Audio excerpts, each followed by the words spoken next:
Hey everyone, welcome back to D&D World Weavers. Before we jump into today's module, it reminds me of this one time we were playing like super low level, maybe level 2. Oh yeah, what happened? We were creeping through this old crypt, right? Yeah. Standard stuff. Mm-hmm. The DM described this alcove, really dark, cobwebs everywhere, and mentioned like a glint of metal deep inside. Oh, the classic lore. Totally. So our fighter, bless his heart, bold as brass, just strides in saying, I grabbed the shiny thing. The DM just smiles. Turns out the glint was the eyeshine of like 6 giant centipedes that just swarmed him. Mm-hmm. Low-level nightmare fuel right there. Did he make it? Barely. We spent the next half hour just frantically trying to pull him out while batting away mandibles.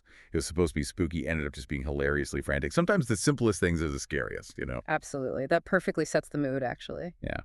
So speaking of spooky, on today's D&D World Weavers, we'll be exploring the spookier side of D&D. No, we won't be entering into the world of Ravenloft just yet. Spoilers? Not quite yet. That's coming up soon, though, right? September, October. Yep, starting in just a few weeks. Can't wait for that. But yeah. Today we're looking at yet another basic module from the year 1986 B10, Night's Dark Terror. So gather around the campfire and hear the tale. Night's Dark Terror.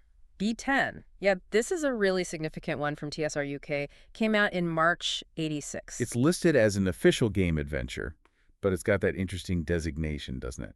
Basic Expert Transition Adventure. Exactly. And that's key. It was specifically designed for 5 to 8 characters, levels 2 to 4. So right in that sweet spot where you're moving beyond just, clearing out your first dungeon. Taking the training wheels off, basically. Moving from the basic rules into the wider world of the expert set. Precisely. It's meant to introduce wilderness travel, bigger threats, more complex situations. It bridges that gap. Tom Moldvay's basic set focused heavily on dungeon delving. Then David Cook's expert set really opened up the world. B10 was the guidepost. And it came from that TSR UK team. We've talked about them before. Gray Morris, Phil Gallagher, Brian Williams on that amazing cover art. Oh, yeah, the cover's iconic. Helen Bedford did the internal art, Jeff Wingate on cartography and design.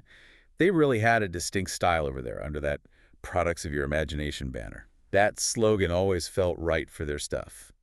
What was it about the UK team's approach that made modules like B10 feel different? I think they often leaned more into atmosphere, narrative, maybe a bit more player freedom than some of the US modules of the time. They weren't afraid to get a bit dark, a bit spooky, and they loved weaving in a really rich background lore. Made the world feel bigger. Yeah, you definitely feel that depth. And the physical product for B10 was pretty impressive for 86, wasn't it? More than just a booklet. Oh, absolutely. It was a super module. You got this chunky 64-page booklet, which was quite hefty back then compared to the usual 32-pagers. Doodle of content, basically. Yeah. Right. Plus, 2 double panel covers, usually packed with DM info, maps, tables, and the centerpiece, a massive double-sided fold-out map sheet. Huge. I can just picture unfolding that beast on the table. Must have been amazing. It really brought the wilderness setting to life, and crucially 120 die-cut counters for tracking monsters, NPCs, managing those larger wilderness encounters. It was a really complete package. So counters, maps. It sounds like it supported a certain kind of play. But what about the DMing philosophy? We often hear about old school D&D being super strict, rules lawyery. Well, it's one of those fascinating things about B10. It directly contradicts that stereotype. Right there in the text, it tells the DM, adventuring is, above all, about enjoying yourself, and sometimes in order to do so, it is necessary to overrule some dice throws. Wow, that's surprisingly modern sounding for 1986. Right. Basically saying, fudge the dice if it makes the game better. Pretty much. It calls dice an aid, not a means in themselves, prioritizing fun and story over rigid mechanics. It even cheekily tells the DM to be discreet so the players don't know you're pulling any punches. Huh. The original rule of cool, just phrased more politely, that's fantastic. It empowers the DM to shape the experience. What about when players inevitably go completely off the rails? Did it have advice for that? It did, yeah. It acknowledges that with wilderness exploration, the options open to your players are now far greater, and they may occasionally do something totally unexpected. Like deciding to climb the unclimbable mountain or making friends with the monster. Exactly. And the advice is just stay calm. It says don't panic. Simply review the information provided in the module and decide what is the likely outcome of their actions. It even suggests letting them deviate for a while before bringing them back. So it encourages improvisation, rolling with the punches. That feels very aligned with how a lot of people run 5e today, Yeah. where DM adaptability is really valued. It wasn't just about enforcing rules, it was about facilitating a story. Precisely. And that story needed a compelling backdrop. B10 is set in the Grand Duchy of Karameikos. Right. Duke Stephan Karameikos III's territory. But it's described as pretty wild, isn't it? Very much so. It's a frontier setting. The Duke's actual control is pretty limited once you get away from the major towns like Specularum or Threshold. Much of it is untamed wilderness, full of dangers, humanoid tribes, monsters. Perfect for this kind of transition adventure. A place where level 2-4 characters can actually make a difference or, get horribly lost and eaten. Exactly. But it's not just random wilderness. B10 provides this incredibly rich, ancient history of Karameikos section. Ah, the lore. This is where it gets really interesting. Tell us about the Hutaakans. Okay, so way back, millennia ago, you had the Hutaakan Empire. And these weren't humans or elves. They were jackal-headed humanoids. Oh, hold on. Jackal-headed, like Anubis style. That's super cool and really different for classic D&D. Isn't it? It immediately gives the setting this unique, ancient feel. They were based in a hidden valley called Hutaaka up in the Black Peak Mountains, known more for religion, crafts, trade, not so much military might. Their main temple was there, dedicated to their god, Flor. So, not your typical conquering empire. How would you even run jackal-headed humanoids in, say, 5e? Are they just reskinned gnolls or something else entirely? You could, but I think that misses the flavor. The module stresses their intelligence, their religious focus, their artistry. I'd make them feel ancient, maybe a bit aloof, deeply spiritual, perhaps give them unique cultural abilities related to craftsmanship or divine magic, maybe even some innate connection to deserts or the afterlife, given the jackal imagery. They're a chance to introduce something genuinely non-standard. Yeah, much more interesting than just another monster race.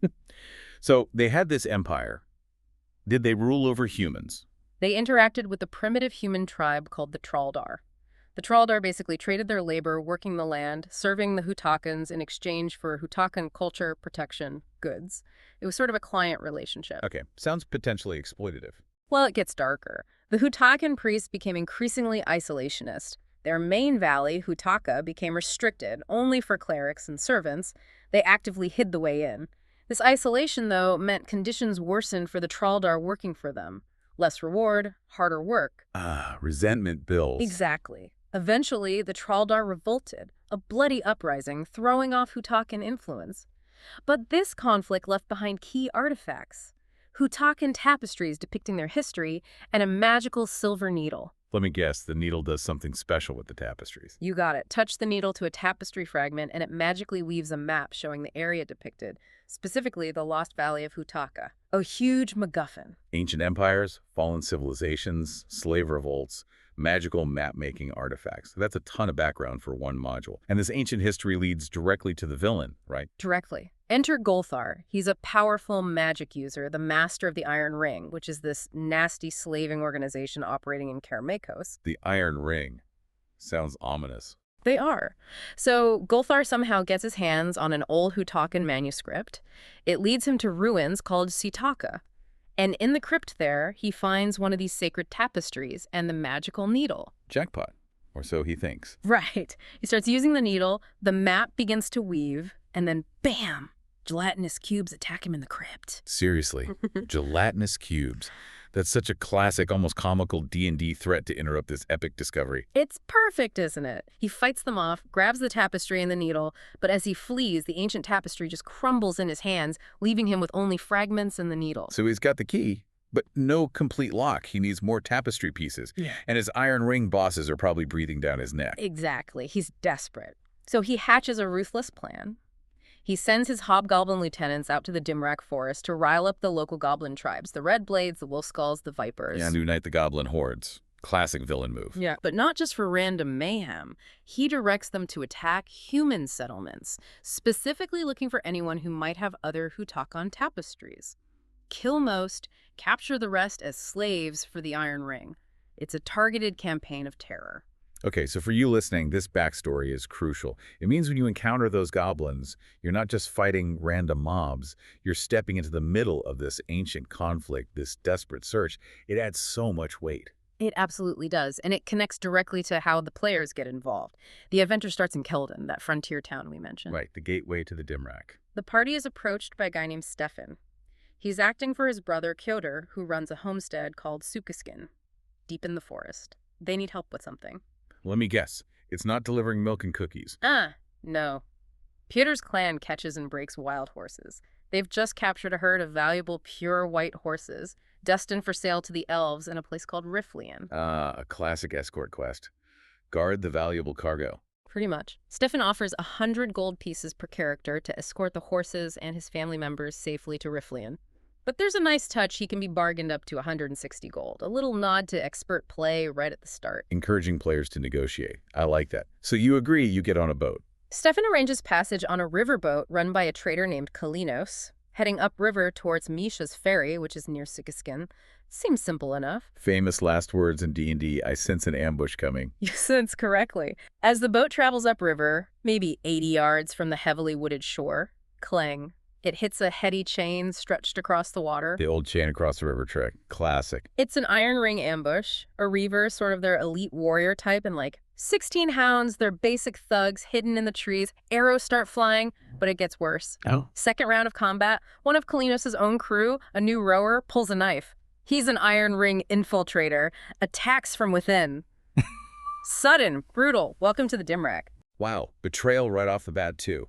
That immediately tells the players the Iron Ring is organized and dangerous.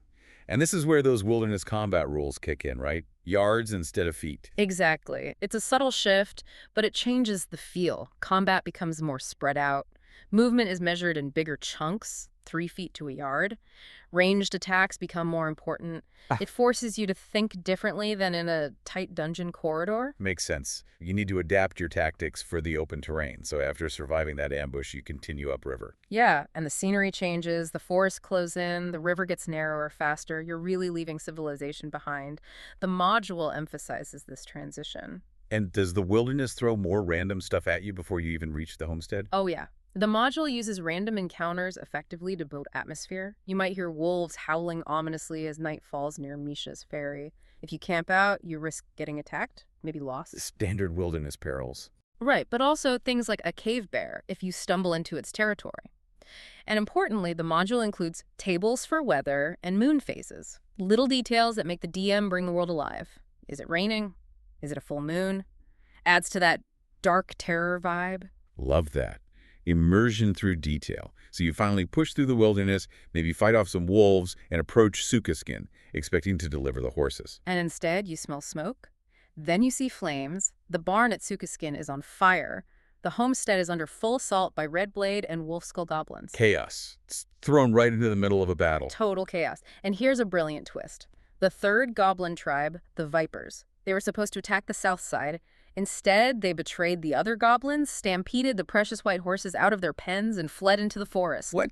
Goblin infighting. Yeah. And the objective just ran off. That's genius. Isn't it? It immediately complicates everything. The other goblins are furious. The players have a new urgent goal, get those horses back, and they know exactly who took them. It drives the plot forward immediately. And Sukiskyn itself isn't just some flimsy farmhouse, is it? It's described as fortified. Very much so.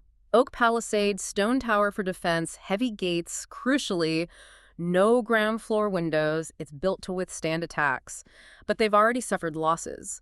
You learn quickly that the blacksmith, Novans, and his son-in-law, Haikos, were killed trying to save the horses. Ouch. Personalizes the stakes right away. You're not just saving a building, you're fighting for these people. And then you get inside, and the long night siege begins. There's a lull as the goblins regroup, letting the fires weaken the defenses. Kyodr, the homestead owner, greets you grimly, explains the situation. What's the atmosphere like during the siege? Tense. You hear goblin drums beating relentlessly in the dark, dire wolves howling, and the goblins get tricky. They drag a figure in a yellow dress through the trees, trying to lure defenders out. A damsel in distress trap. Exactly, but Kyodr's wise to it. He recognizes it's a hobgoblin in a stolen dress.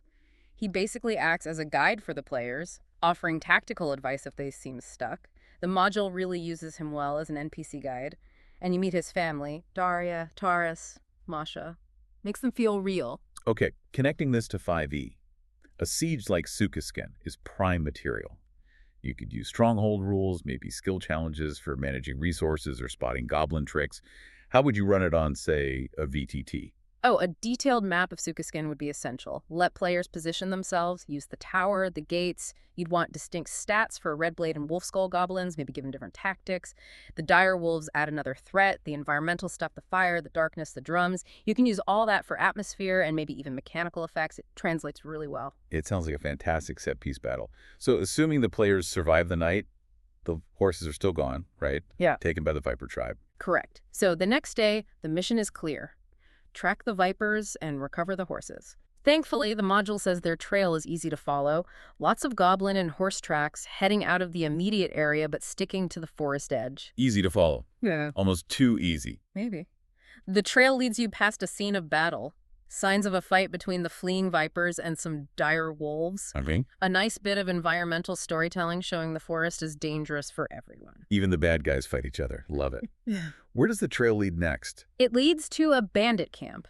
Not goblins this time. This camp is run by an elf named Miss L. Feuder. An elven bandit leader. Interesting. Yeah, she deals in fine horses, maybe stolen ones like pewters. She lives in some old wagons with her crew and, get this, uses giant beetles as guards. Giant beetles. Okay, this module keeps throwing curveballs, so this is like a mini adventure. Exactly. A chance for combat, maybe negotiation, maybe stealth. Find out what happened to the horses, maybe recover some. It's a nice, self-contained encounter that breaks up the goblin chase but still ties into the main plot. What I really like hearing about B10 is how it mixes things up. It's not just one linear path. You mentioned fixed encounters, wilderness events, optional encounters. How does that structure make the exploration feel? It makes the Dymrak forest feel alive and unpredictable.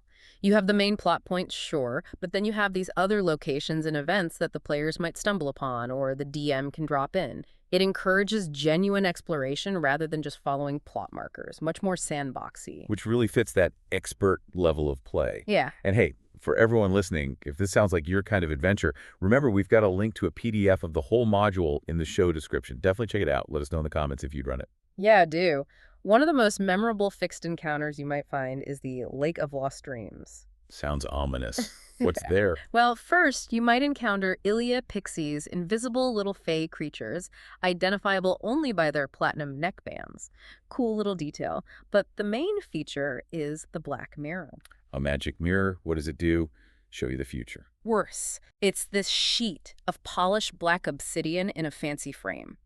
When you look into it, you see distorted, hideous reflections of yourself, and behind you in the reflection, the twisted shapes of others the mirror has corrupted. It can actually change your alignment. Whoa. Alignment change. That's hardcore old school D&D right there. A cursed item that messes with your character's fundamental nature. How would you even handle that in 5e? It's a fantastic role-playing opportunity. Maybe it requires a wisdom save to resist its influence each time you look. Or perhaps it's a gradual shift, imposing disadvantage on certain checks, or forcing the player to act against their nature until they break the curse.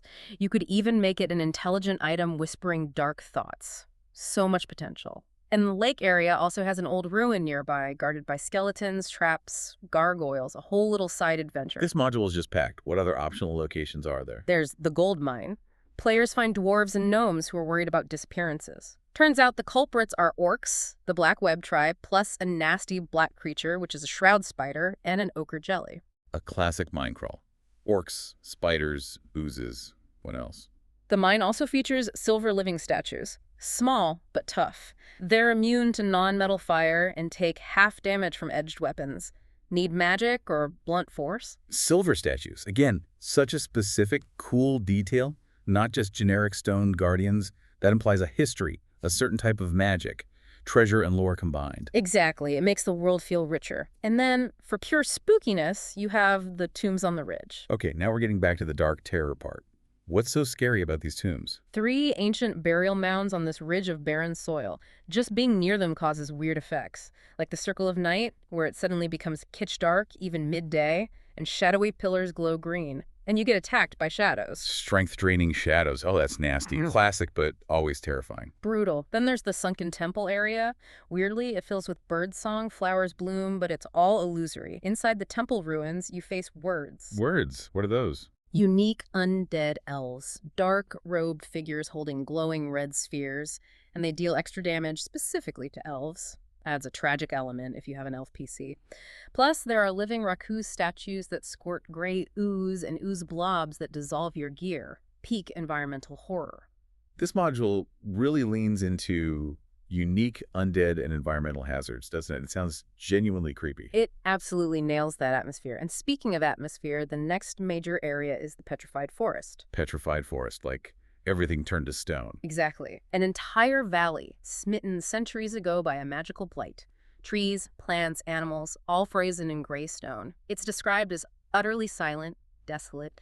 Visibility is limited to like 100 feet because of the tangled, stony canopy. Perpetual twilight. Ugh, that sounds incredibly oppressive. Just Yeah. gray silence and twisted stone shapes.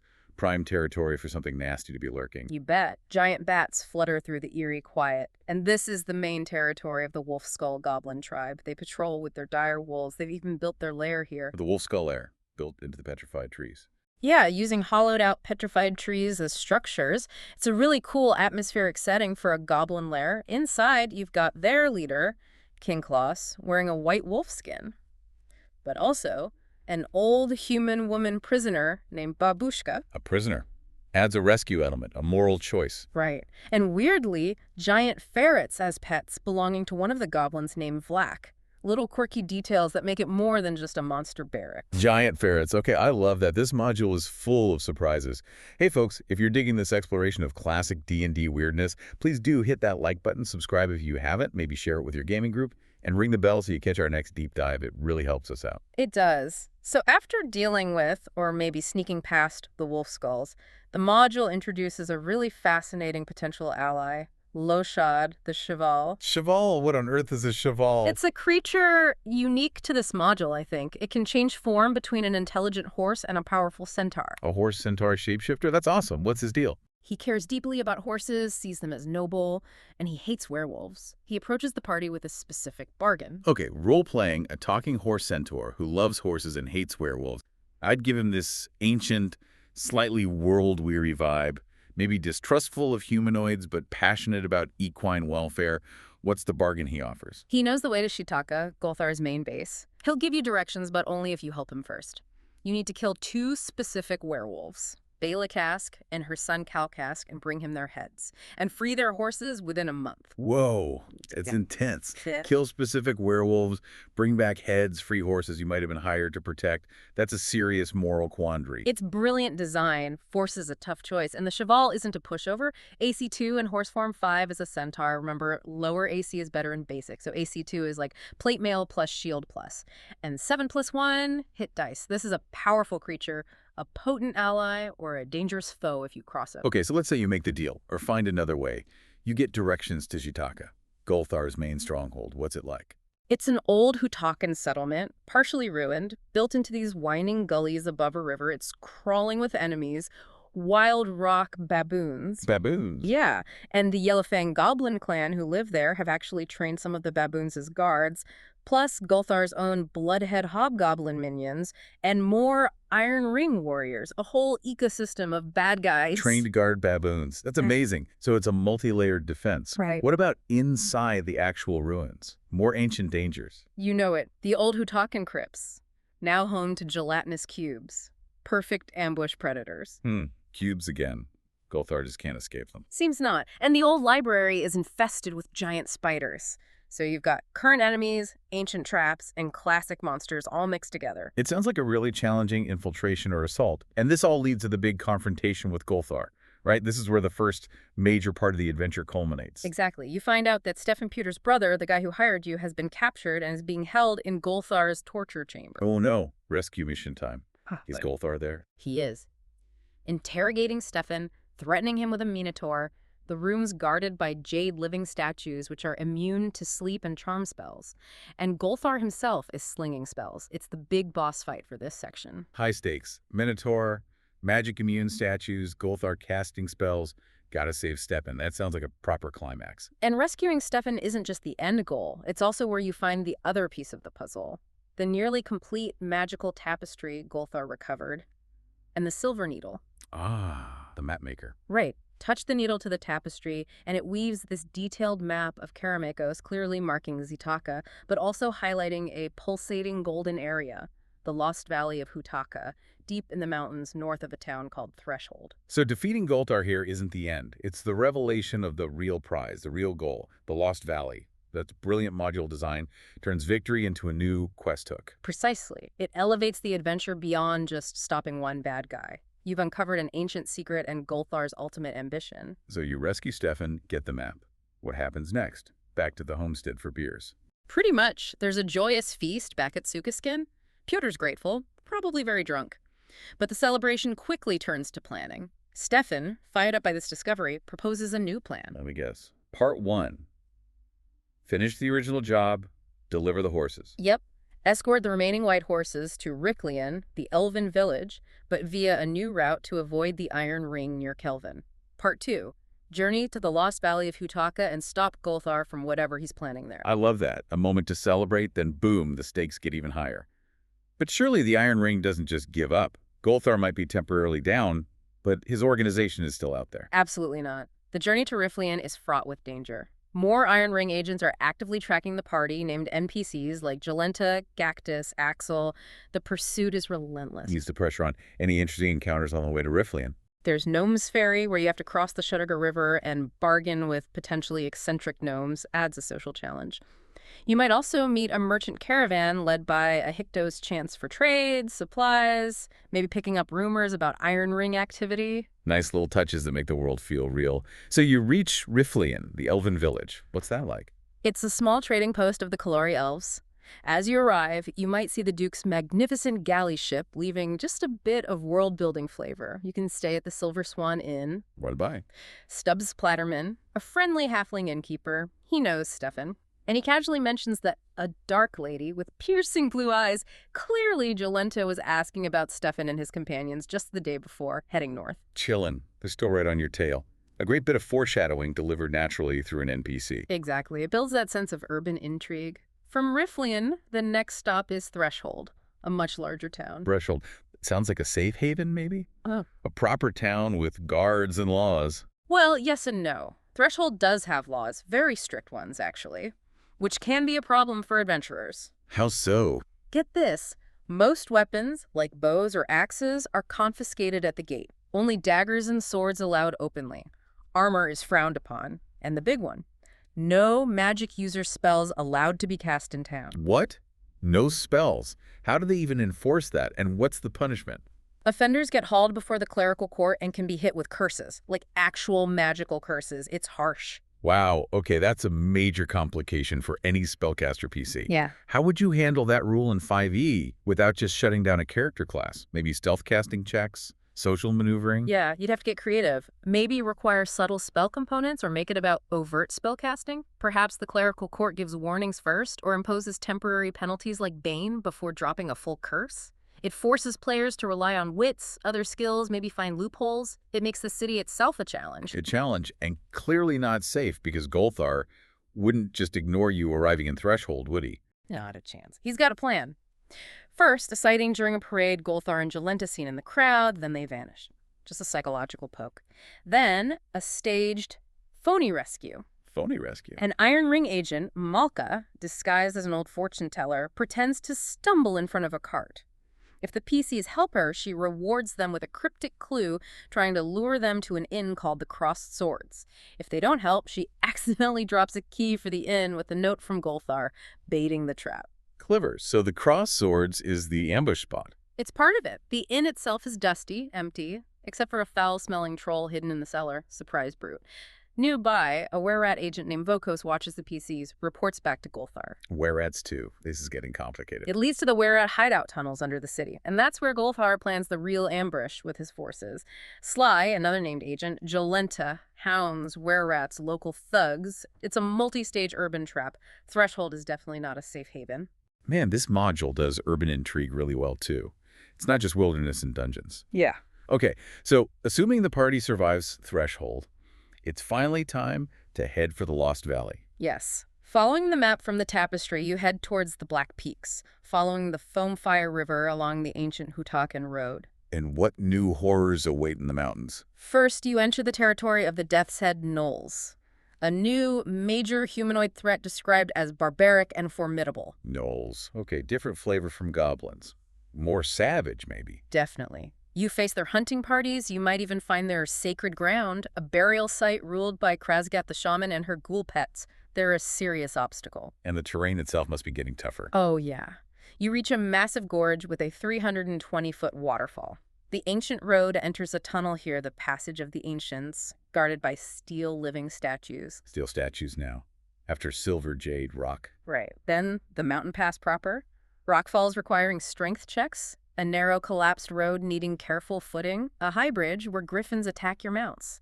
Griffons attacking the horses. Brutal. And a fallen bridge hiding a giant tuatara lizard and a mountain rattlesnake. It's a dangerous journey just getting to the valley. This module is relentless with the unique monsters. Words, chevals, ice wolves, Kartoeba, all the living statues, giant lizards, snakes. It's a monster manual in itself. It really showcases the creativity of that TSR UK team. They didn't just rely on the standard monsters. So after surviving that gauntlet, you finally reach the gateway to Hutaaka, the Lost Valley. What's the first impression? Desolation, silence. The module describes abandoned, decaying buildings, an unnatural, quiet, no birds or insects. Very eerie. Sets a creepy mood immediately. Does the module suggest ways to enhance that? Yes, lots of atmospheric events. Random falling rocks, strange footprints appearing, glimpses of movement at the edge of sight, distant wails from the Treldar, restless dead stirring at night, all designed to make the players feel watched and uneasy. Brilliant. Pure psychological horror before you even meet the main threats. And who are the main inhabitants? You mentioned Hutaakans and Treldar earlier. Exactly. You find the descendants of both groups still here, locked in conflict. The Hutaakans, the jackal-headed folk, are few now, mostly priests like Carefords, a female described as tall and haughty who can cast animate dead. They're trying to use ancient knowledge to drive back the creatures infesting the valley. Animate dead. Okay, definitely unsavory, as the module suggested. What about the Treldar? The human tribe. Short, muscular, hairy hands. They have strong warriors like Grubenkall and these special vocals who can shout to cause damage. They see the Hutaakans as weak and the valley's monsters as just mutts to be killed. They want to fight. So neither side is clearly good. The Hutaakans are aloof, use necromancy. The Treldar are warlike, maybe reckless. This puts the players in a tough spot, doesn't it? Right. Who do you side with? Exactly. It's classic moral ambiguity. You have to gather information, maybe play them off each other, or try to unite them against the real threat. It's perfect for modern 5e style play where choices matter and factions aren't black and white. And what is the real threat, besides the undead roaming at night? The undead are a big part. Skeletons, zombies, wights, controlled by special ghouls hiding in buildings. But the ultimate terror is Kartoeba. The thing in the pit. Tell me more about this thing. It's described as a mindless abomination, the ancient guardian of the Temple of Flar. Picture a huge mound of green ooze with 4 40-foot tentacles and a hideous, gaping, glutinous maw. Yikes. 40-foot tentacles. And it moves silently, climbs walls, leaves slime trails, causes fear on sight. Imagine tracking it, then realizing it could be above you on the ceiling. Pure nightmare fuel. That's genuinely terrifying. An ooze monster that's also a climber and stealthy. Horrible.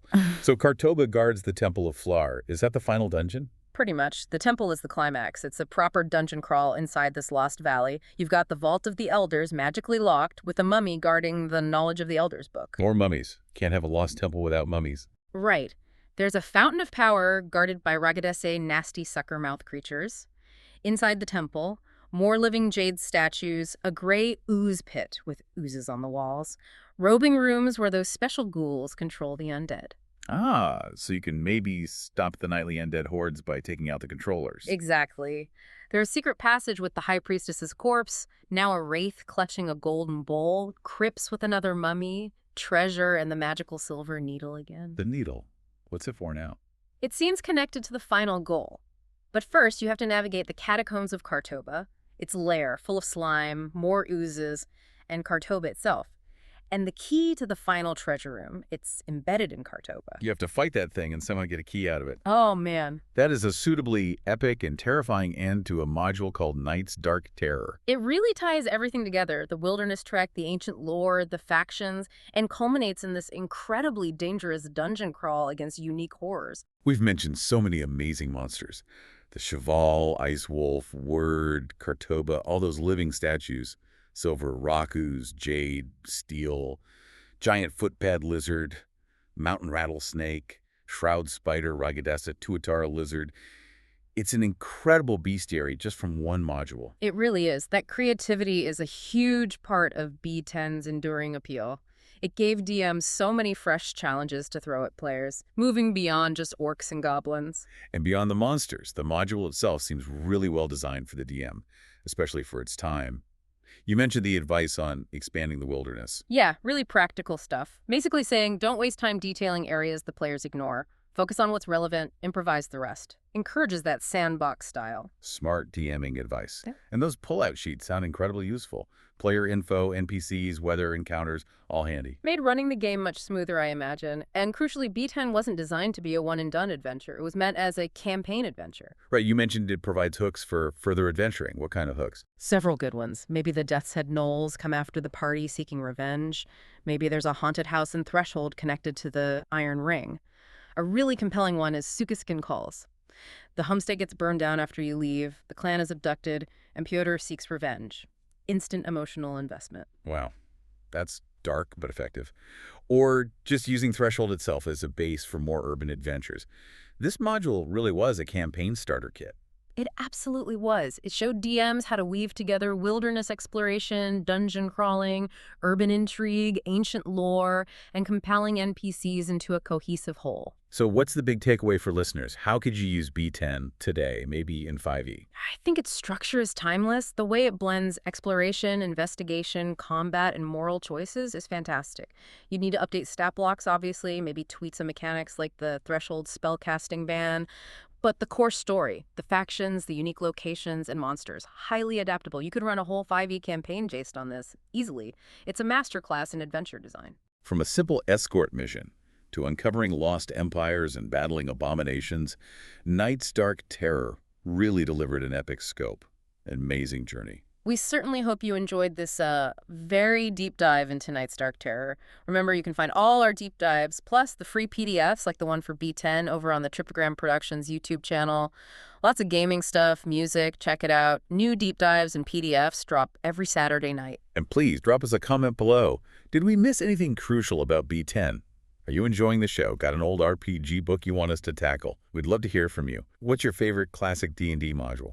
We also really need to thank Ken, our producer. He does so much behind the scenes, finding these amazing old documents, making sure everything gets edited and uploaded so you all can hear it. His feedback is invaluable too. Absolutely. Thanks, Ken. And a massive thank you to all of you listening. Seriously, tuning in each week, engaging with us, makes doing this incredibly rewarding. And one final huge shout out to all the folks online, especially on places like archive.org, who take the time to scan, upload, and preserve these old RPG books.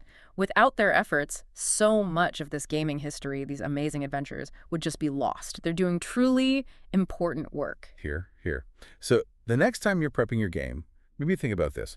Are you just running an adventure, or are you really weaving a world? Because Night's Dark Terror shows us that sometimes the best adventures take you down the darkest, most unexpected paths, uncovering layers of history and terror you never imagined. It turns the game into something more. Good luck, adventurers, and may your dice roll ever in your favor.